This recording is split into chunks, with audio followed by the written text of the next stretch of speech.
ဆိုင်မှာသွားတောက်ရင်ဈေးကြီးပေးရမယ့် Coffee Mojito ကိုအိမ်မှာတင်5မိနစ်အတွင်းဘလို့အလွယ်ကူဆုံးဖြော်မလဲ။ဘာကြောင့်တောက်တင်တာလဲဆိုတာကြည့်လိုက်ရအောင်။ဒီဖြော်ရည်ကအရသာရှိုံနဲ့မကအောင်နော်။ Arabica ရဲ့ caffeine နဲ့ Pusinnan ရဲ့ Menthol ကအုံနောက်ကိုချက်ချင်းတိုးကြစေနိုင်ပါတယ်။တမယာသီးနဲ့ Pusinnan ကအစာချေစနစ်ကိုအထောက်အကူပြုလို့အစာစားပြီးရင်တောက်ဖို့အသင့်တော်ဆုံးပါပဲ။နှုတ်ဆီနှုတ်စိမ်းတွေမပါဘဲ antioxidant အပြည့်ပါလို့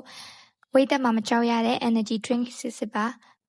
ကဲစဖြော်ရအောင်။အရင်ယူရှင်းပါတယ်။တမယာသီးစိတ်ကိုခွက်ထဲထည့်ပြီးတော့တာယာဖိချေလိုက်ပါ။အနံလေးတွေထွက်လာရင်ရပါပြီ။ Pusinnan ထည့်မယ်။တကြားရည်အနည်းငယ်ထည့်မယ်။ပြီးရင်ရေခဲကိုခွက်အပြည့်ဖြည့်လိုက်ပါ။ဆိုဒါရည်ကိုအပေါ်ကနေလောင်းထည့်ပြီးအဓိကဇက်လိုက်ဖြစ်တဲ့ espresso or cold brew ထည့်လိုက်အောင်ပါပဲ။ Arabica ရဲ့တိမ်မွေးတဲ့အနံ့နဲ့ Pusinnan ရဲ့အေးမြမှုကတကယ့်ကိုလိုက်ဖက်ညီပါတယ်။